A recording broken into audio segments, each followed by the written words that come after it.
Oi, aqui é o professor Jairo, responsável pela disciplina de banco de dados. Nessa nossa videoaula nós vamos dar continuidade aos assuntos de projeto de banco de dados e de modelagem que nós tratamos nas nossas últimas videoaulas, falando um pouco sobre normalização.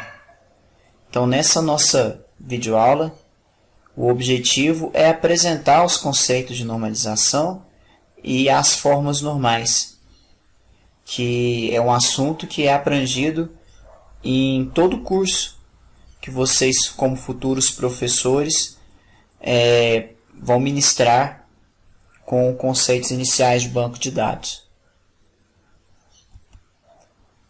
A normalização ela é um processo que deve ser executado após a finalização do esquema relacional. Ela obedece a algumas regras para que o banco ele fique, no final do processo, bem projetado. Então, ela consiste em separar diferentes informações em diferentes tabelas para evitar redundâncias e inconsistências, facilitar a manutenção e melhorar a performance do nosso banco de dados. Relembrando alguns conceitos já falados anteriormente, nesse caso a redundância ela ocorre quando eu tenho a mesma informação armazenada desnecessariamente em mais de um local no meu sistema. Enquanto a inconsistência é quando eu tenho a mesma informação com diferentes valores armazenada em locais diferentes.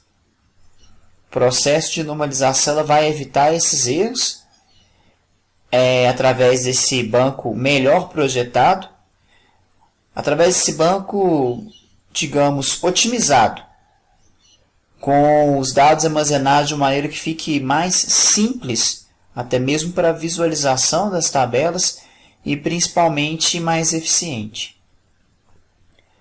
Então, o objetivo de normalizar é esse, fazer com que eu tenha uma estrutura mais simples no meu banco de dados e sem falhas que elas poderiam impactar meu sistema lá na frente em um próximo momento.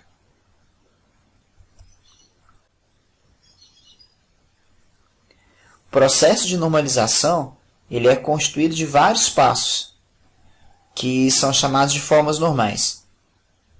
Grande parte dos autores dessa área de banco de dados defendem que existe a necessidade de se utilizar apenas as 3 primeiras formas normais, de se aplicar apenas as 3 primeiras formas normais. E essa é a abordagem que eu vou utilizar na nossa disciplina. Então, nós vamos trabalhar, vamos estudar, vamos praticar apenas a aplicação das 3 primeiras formas normais. Mas caso alguém queira se aprofundar nesse assunto, queira consultar o nosso material no ambiente virtual, apostilas na internet, livros na internet, vocês irão ver que não existem apenas 3 formas normais.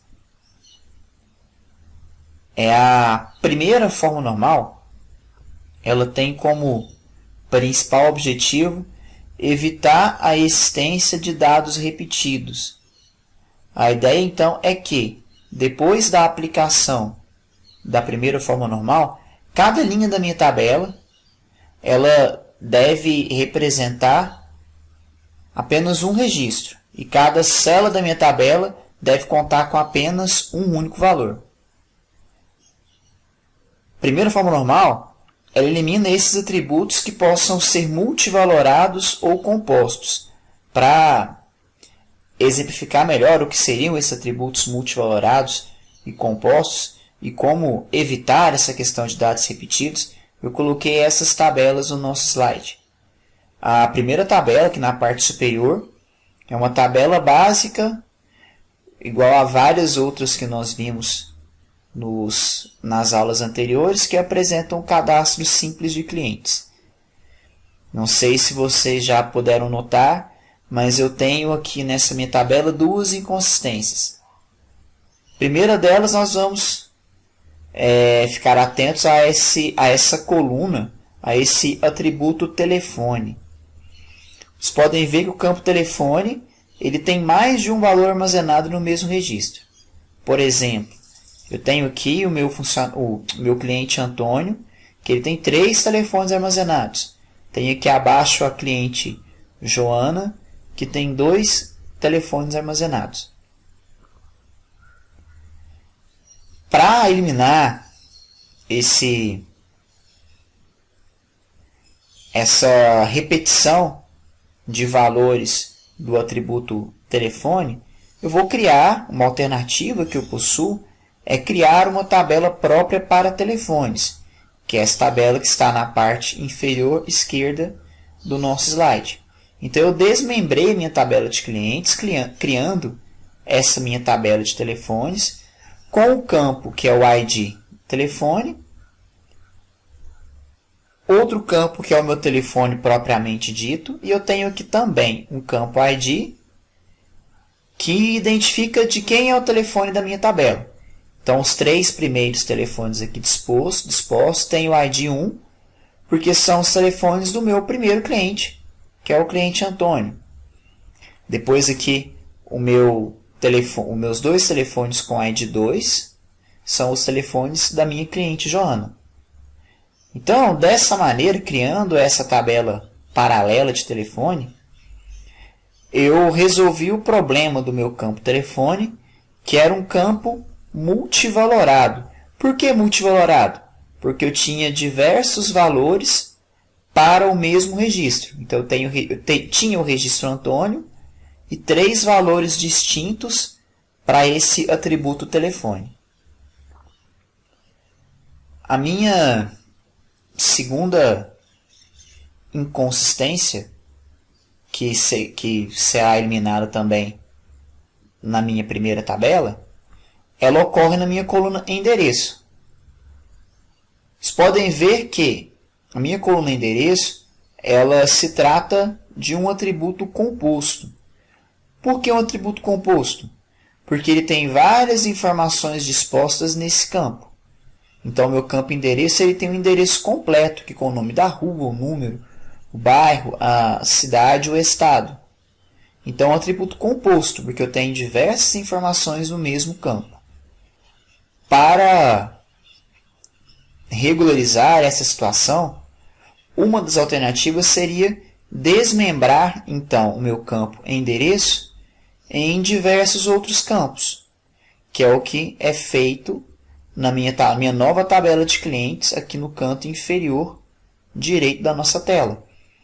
Então, mantive os meus registros do ID, do nome, mas desmembrei a questão do meu endereço em diversos campos. Então, o endereço foi desmembrado em tipo, logradouro, número, bairro, cidade e estado.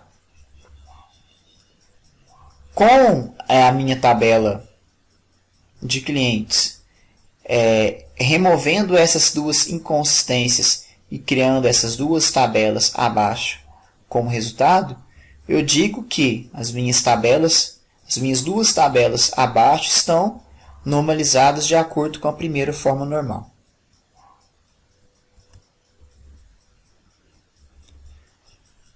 Para realizarmos a segunda forma normal, é necessário, primeiramente, que as tabelas já estejam na primeira forma normal.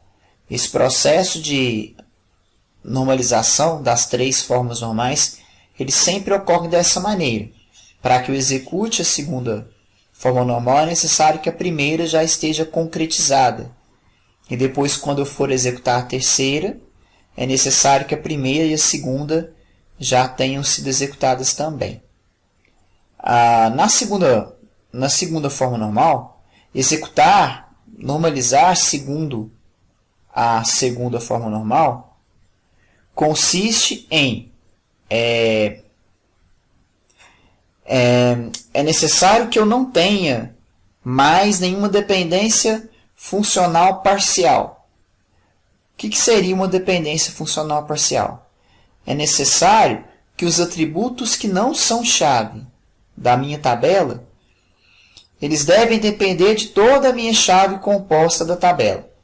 Essa segunda forma normal, ela só é executada caso a minha chave primária da tabela seja uma chave composta. Se a minha tabela tiver uma chave primária simples, ela automaticamente já está na segunda forma normal. Caso contrário, caso eu tenha uma chave composta, é necessário isso. É necessário que eu não tenha nenhuma dependência funcional parcial. É necessário que os meus demais atributos que não são chave, eles dependam de toda a minha chave composta da tabela e não de apenas parte dela. Aqui a aplicação da segunda forma normal, eu tenho aqui na parte superior do meu slide uma tabela de vendas. Essa tabela possui os campos ID, que é o meu identificador da venda. Eu tenho um campo ID produto, que identifica o produto que está sendo vendido naquela venda. Descrição do produto, o valor unitário de cada produto, a quantidade que está sendo vendida e o valor total daquela venda. Essa tabela ela já está na primeira forma normal. E nós falamos no conceito do slide anterior que a segunda forma normal ela só deve ser aplicada se a chave primária da minha tabela for uma chave composta. Nesse caso dessa tabela de vendas, eu tenho uma chave composta. Uma chave composta que possui os atributos ID e ID produto. Então, segundo o nosso conceito, nós devemos então evitar que os demais atributos da minha tabela dependam de apenas uma parte da minha chave. Então, eu tenho que evitar com que as demais colunas, descrição, valor unitário, quantidade, valor total, elas dependam apenas de uma parte da minha chave composta. Então, vamos analisar individualmente os demais campos da minha tabela para verificar se eles dependem da minha chave composta ou de apenas de uma parte dessa minha chave composta. Primeiro, então, vamos analisar aqui o atributo descrição. O atributo descrição, o campo descrição, vocês acham que ele depende de toda a minha chave primária ou só de uma parte dela? Ele depende só de uma parte da minha chave. Por quê? Quando eu falo da descrição camiseta, a descrição camiseta, ela se refere a quê? Se refere ao produto que tem o ID 1234. A descrição camiseta, ela não tem nada a ver com o campo ID, que aqui no meu primeiro registro é o ID 1. Camiseta é a descrição do meu produto. Isso não tem uma relação direta com o meu ID número 1. Tanto que a descrição camiseta ela vai estar presente em outros registros da minha tabela de vendas, presa aqui ao meu ID produto 1234, com outros ID de vendas. Porque a relação de camiseta é uma relação com ID produto e não com o identificador da venda. Entenderam? O mesmo raciocínio serve também para o campo valor unitário. Porque quando eu falo no valor unitário de R$30, se refere a quê? Se refere ao produto 1234. O produto que tem esse ID 1234 tem como seu valor unitário R$30. Isso não tem nada a ver com o ID da venda. Os R$30, eles têm a ver com o quê? Com o produto que custa R$30, que é o produto que tem o ID 1234. Então, esses dois campos, eles se referem apenas ao ID produto. Eles não se referem ao campo ID da venda. Por outro lado, eu tenho aqui também o campo quantidade e o campo valor total. O campo quantidade, ele depende tanto do ID quanto do ID do produto. Por quê? Quantidade, aqui, se refere, aqui no caso do meu primeiro registro, que eu tenho duas camisetas que foram vendidas na venda cujo ID é número 1. Eu tenho 2 produtos que têm o ID 1, 2, 3, 4, que foram vendidos na venda que tem o ID número 1. Ou seja, a quantidade aqui 2, ela se refere ao produto camiseta, que tem o código 1, 2, 3, 4, e se refere também à venda que tem o ID número 1. Porque a quantidade do produto 1, 2, 3, 4 que foi vendida na venda que possui o ID número 1. Ou seja, ele depende de toda a minha chave composta. O mesmo raciocínio serve para o meu campo valor total. Porque o valor total ele se refere ao valor total de camisetas vendidas, valor total vendidos no meu produto que possui o ID 1, 2, 3, 4, que foram vendidas na venda que possui o ID número 1. Então, ele depende da chave primária composta pelos 2 campos. Depende dos 2 campos da minha chave composta, melhor dizendo. Então, para eu resolver essa inconsistência detectada aqui na minha tabela de vendas, eu irei desmembrar a minha tabela de venda em 2. Então, desmembrei a tabela de venda em 2 tabelas. A primeira tabela, que é a que está aqui do lado esquerdo, ela possui apenas informações dos meus produtos. Então, eu tenho aqui a tabela que possui apenas os campos ID produto, descrição do produto e o valor unitário do produto. Então, foi desmembrada a tabela de vendas, criando uma tabela que é uma tabela de produtos, que ela possui apenas informações do produto, informações que se referem apenas ao meu ID produto.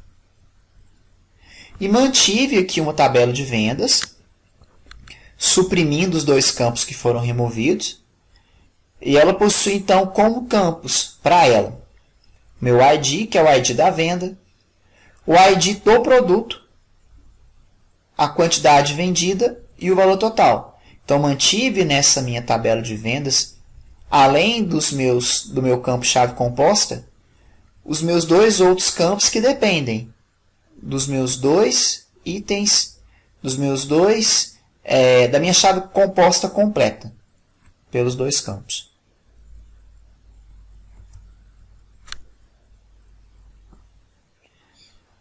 Então, para realizarmos aqui a normalização para a terceira forma normal, é necessário que as tabelas já estejam na segunda forma normal. Para que uma tabela esteja na terceira forma normal, é necessário também que ela não ocorra dependência funcional transitiva. Ou seja, não pode existir um atributo não chave, que dependa de outro atributo que não seja chave. Ou seja, os atributos não chaves da minha tabela devem depender exclusivamente da minha chave primária da tabela. Não posso ter um atributo não chave que dependa de outro atributo que também é não chave. Todos devem depender apenas da minha chave. Então, no exemplo, para ficar mais clara essa aplicação, esses conceitos apenas teóricos, eles são um pouco complexos de serem assimilados, mas com um exemplo, didaticamente fica muito mais fácil para explicar. Eu acredito que fique muito mais fácil para vocês assimilarem a aplicação dessas minhas 3 formas normais. Então, para exemplificar aqui a aplicação da terceira, eu tenho uma tabela de funcionários que possui os seguintes campos. Tenho aqui o meu campo ID, que é o meu identificador do funcionário. Tenho aqui o nome do funcionário, o identificador, o ID do cargo que ele ocupa na minha empresa. Eu tenho aqui o nome do cargo que o funcionário ocupa e o salário do cargo que ele ocupa. Chave primária da tabela, chave simples, é o campo ID do funcionário. No conceito da minha terceira forma normal, nós falamos que os atributos não chave devem depender somente da chave primária da tabela. Então, vamos lá. Os atributos não-chave devem depender apenas da chave. Primeiro aqui, o meu campo nome, meu atributo nome. Sem dúvida nenhuma, o meu campo nome ele depende apenas do ID do funcionário. O campo nome, aqui Antônio, se refere ao funcionário que tem o ID número 1. Então, certinho, indiscutível, o campo nome se refere apenas ao meu ID do funcionário. Próximo campo, o campo ID cargo. O campo ID cargo, ele também depende apenas do campo ID. Por quê? Porque esse campo ele vai identificar qual é o cargo que o meu funcionário possui. O campo ID cargo, ele vai armazenar qual é o cargo que o meu funcionário que está com o seu registro, com as suas informações armazenadas aqui na minha primeira linha, a qual cargo ele pertence. Próximo campo que eu tenho aqui é o meu campo cargo, seria a descrição do meu cargo, o nome do meu cargo. Aqui nós temos uma situação diferente. Esse campo cargo, essa descrição do cargo, ela não depende apenas do meu funcionário. O nome do cargo não depende do funcionário. O nome do cargo depende de quê? Do ID do cargo. Entenderam? O nome do cargo depende do ID do cargo. O nome do cargo não depende do ID do funcionário. O cargo do engenheiro, aqui, que é o cargo que possui o seu ID número 1, ele depende apenas do ID do cargo. Ele não depende de qual funcionário. O campo cargo está preso apenas no ID do cargo, não no ID do funcionário. O mesmo raciocínio nós podemos pensar aqui para o meu campo salário. O campo salário depende, o salário é o salário de quê? Do cargo que tem o ID número 1. O salário de R$7.000, ele é o salário do cargo número 1, que é o cargo de engenheiro. O salário de R$10.000, ele é o salário do cargo que tem o ID número 2, que é o cargo médico. O salário de 10.000 não é o salário do funcionário número 2, que é a funcionária Joana. Ele é um salário baseado no cargo. Então, com essa breve análise, nós vemos que os campos aqui do início, o campo nome e o campo ID cargo, eles dependem sim do meu campo ID da tabela de funcionários. Porém, o campo cargo e o campo salário, eles não dependem do meu campo ID de funcionários. Eles dependem de quê? Do meu campo ID cargo. Para eu eliminar essa inconsistência e deixar a minha tabela normalizada na minha terceira forma normal, eu irei desmembrar a minha tabela de funcionários em duas, assim como fizemos de maneira similar nos meus slides anteriores para a segunda forma normal. A primeira tabela ela vai possuir as informações dos meus cargos. Então, eu vou ter aqui informações apenas do cargo. Campo-chave dessa tabela, meu ID cargo. Eu vou ter o nome do cargo e vou ter o salário desse cargo. A minha tabela de funcionários, depois de ser desmembrada, ela possui apenas informações dos funcionários. Eu tenho aqui o meu ID do funcionário, o nome do meu funcionário e qual cargo ele ocupa. Dessa maneira, então eu vou ter as minhas duas tabelas normalizadas para a minha terceira forma normal, porque os meus campos não-chave dependem única e exclusivamente do campo chave da tabela. Então, essas duas tabelas já estão na minha terceira forma normal.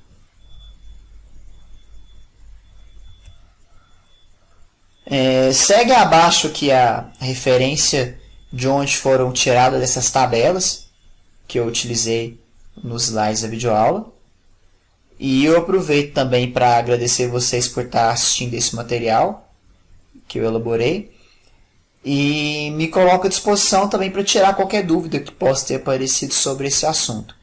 Normalização ele é um assunto que inicialmente ele pode ser considerado um pouco complicado, mas afirmo a vocês que é questão de prática.